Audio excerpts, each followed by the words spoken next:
এবারে আসুন দ্বিতীয় পয়েন্টে যাই। অনেক মুসলিমকেই আজকাল বলতে শোনা যায় যে নবী নাকি খুবই অল্প খেতেন এবং অল্প খেতে পরামর্শ দিতেন। এমনকি অল্প আহার করা নাকি নবীর সুন্নাত। অথচ সহি হাদিস বলে ভিন্ন কথা। নবী খাবারের ব্যাপারে ভয়াবহ লোভী ছিলেন বলে হাদিস থেকে বোঝা যায়। আসুন হাদিসগুলো পড়ি, যেখানে দেখা যায় একটি বকরি বা ছাগলের দুইটি সামনের রান খাবার পরেও নবী আরও রান চাইতেন। আপনি ভাবুন তো, মাঝারি সাইজের একটি বকরি বা ছাগলের সামনের রানে কয় কেজি মাংস হয়? দুইটি রান খাবার পরেও একজন কিভাবে আরও রান চাইতে পারে? আবু বকরের সাথে দ্বন্দ্ব। নবীর সাথে সাথে আবু বকরের সাথে ইহুদিদের নানা ধরনের ধর্মতাত্ত্বিক তর্ক হতো। কিন্তু দুঃখের বিষয়, সেসব তর্কে বেশিরভাগ সময়ই মুসলিমরাই ইহুদিদের আক্রমণ করে বসত। যুক্তির বিরুদ্ধে যুক্তি, তর্কের বিরুদ্ধে তর্ক, কথার বিরুদ্ধে কথার জবাব সংস্কৃতিটি মুসলিমদের মধ্যে একদম শুরু থেকেই অনুপস্থিত। সেই কারণেই আমরা দেখতে পাই প্রশ্ন করায় আবু বকর ঘুষি মেরে বসত। আবু বকরের ইহুদি শিক্ষালয়ে প্রবেশ। একদিন আবু বকর সিদ্দিক রাদিয়াল্লাহু ইহুদিদের শিক্ষালয়ে প্রবেশ করলেন। তিনি সেখানে বিপুল সংখ্যক লোককে এক ব্যক্তির চারপাশে সমবেত দেখতে পেলেন। ওই ব্যক্তিটি ফানহাস নামে পরিচিত ছিল। সে ছিল তাদের একজন পণ্ডিত ও ধর্মনেতা। তার কাছে তখন আসিয়া নামে তাদের আরেকজন ধর্মীয় পণ্ডিতও উপস্থিত ছিলেন। আবু বকর রাদিয়াল্লাহু ফানহাসকে উদ্দেশ্য করে বললেন, তোমার জন্য আফসোস হে ফানহাস, আল্লাহকে ভয় করো এবং ইসলাম গ্রহণ করো।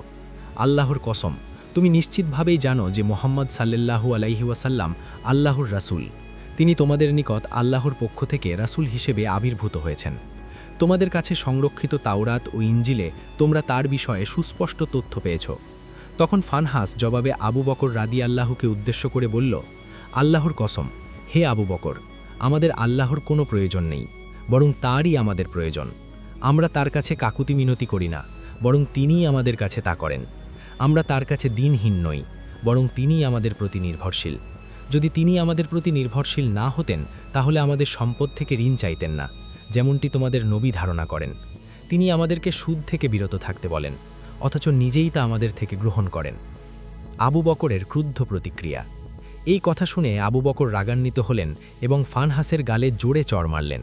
তিনি বললেন, যে মহান সত্তার হাতে আমার প্রাণ, সেই কসম করে বলছি, হে আল্লাহর শত্রু, যদি তোমাদের সাথে আমাদের চুক্তি না থাকত, তাহলে আমি তোমার মাথা চূর্ণ করতাম। রাবি বলেন, এরপর ফানহাস রাসূলুল্লাহর কাছে গিয়ে অভিযোগ করল, হে মোহাম্মদ, আপনার সঙ্গী আমার সাথে দুর্ব্যবহার করেছে, দয়া করে আপনি তা লক্ষ্য করুন। তখন রাসূলুল্লাহ আবু বকরকে জিজ্ঞাসা করলেন, তুমি তার সাথে এমন আচরণ করলে কেন? আবু বকর বললেন, হে রাসূলুল্লাহ, নিশ্চয়ই এই আল্লাহর শত্রু আল্লাহ সম্পর্কে জঘন্য মন্তব্য করেছে। সে বলেছে যে আল্লাহ দরিদ্র, অথচ তারা ধনী। তার এই কথায় আমি অসন্তুষ্ট হয়ে আল্লাহর সন্তুষ্টির জন্য তার গালে আঘাত করেছি। কিন্তু ফানহাস সাথে সাথেই তার মন্তব্য অস্বীকার করে বসে। আসুন ইহুদিরা এই বিষয়টি কেন উত্থাপন করেছিল সে সম্পর্কেও জেনে নেওয়া যাক। ইহুদিদের এই প্রশ্নটি খুবই যৌক্তিক ছিল বলেই বোঝা যায়। ইসলাম ধর্মে আল্লাহকে সর্বশক্তিমান, অমুখাপেক্ষী এবং স্রষ্টা হিসেবে উপস্থাপন করা হয়েছে, যিনি সমস্ত সৃষ্টির উপরে ক্ষমতাবান এবং যিনি কারও উপর নির্ভরশীল নন। আল্লাহর এই অবস্থান এমন একটি ধারণা সৃষ্টি করে যেখানে তিনি সম্পূর্ণ স্বাধীন, নিখুঁত এবং সমস্ত ধরনের প্রয়োজন থেকে মুক্ত। তবে কোরআনের কিছু আয়াতে এমন কিছু বক্তব্য দেখা যায় যা এই অবস্থান এবং ইসলামের মৌলিক বিশ্বাসের সাথে সরাসরি সাংঘর্ষিক।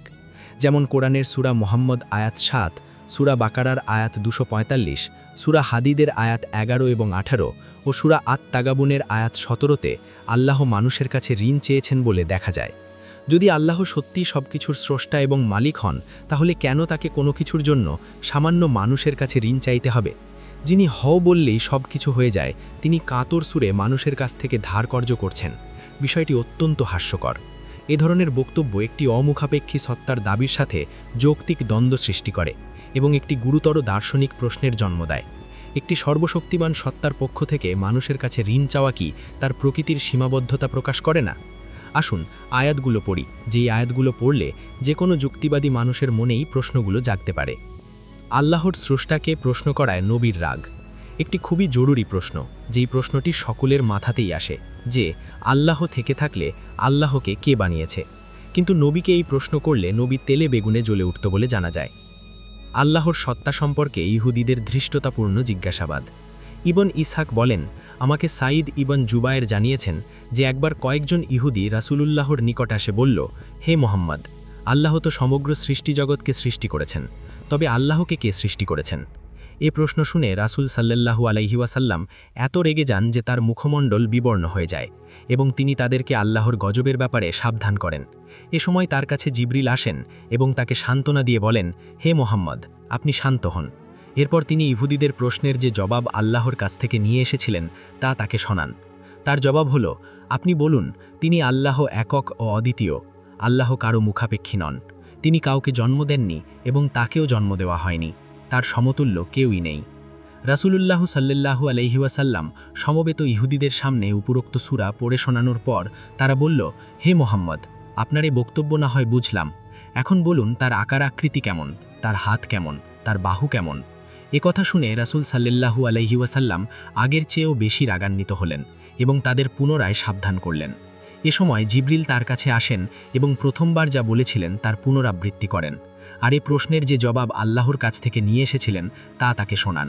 আল্লাহর সেই জবাব হল, তারা আল্লাহকে যথাচিত সম্মান করে না। কিয়ামতের দিন সমস্ত পৃথিবী থাকবে তার হাতের মুঠোয় এবং আকাশমণ্ডলী থাকবে ভাঁজ করা অবস্থায় তার ডান হাতে। পবিত্র মহান তিনি, তারা যাকে শরিক করে তিনি তার ঊর্ধ্বে। বনু নাদিরের নিমন্ত্রণ এবং মুহাম্মদের পলায়ন। বনু নাদির গোত্রের প্রধানগণ নবী মুহাম্মদ ও তার সাহাবীদের নিমন্ত্রণ করেছিল আলোচনার উদ্দেশ্যে। চ্যালেঞ্জ করা হয়েছিল নবী মুহাম্মদের নবী হওয়ার প্রমাণ দেখাতে। ইহুদিদের পক্ষ থেকে বলা হয়েছিল, মুহাম্মদ যদি ইহুদি আলেমদের সব প্রশ্নের সঠিক উত্তর দিতে পারেন তাহলে বনু নাদির গোত্রের সবাই ইসলামের সত্যতা বুঝতে পারবে এবং ইসলামকে কবুল করে নেবে। একটি নির্দিষ্ট স্থানে মুহাম্মদ ৩০ জন সঙ্গী নিয়ে আসবে, অন্যদিকে ইহুদিরাও ৩০ জনকে নিয়ে আসবে।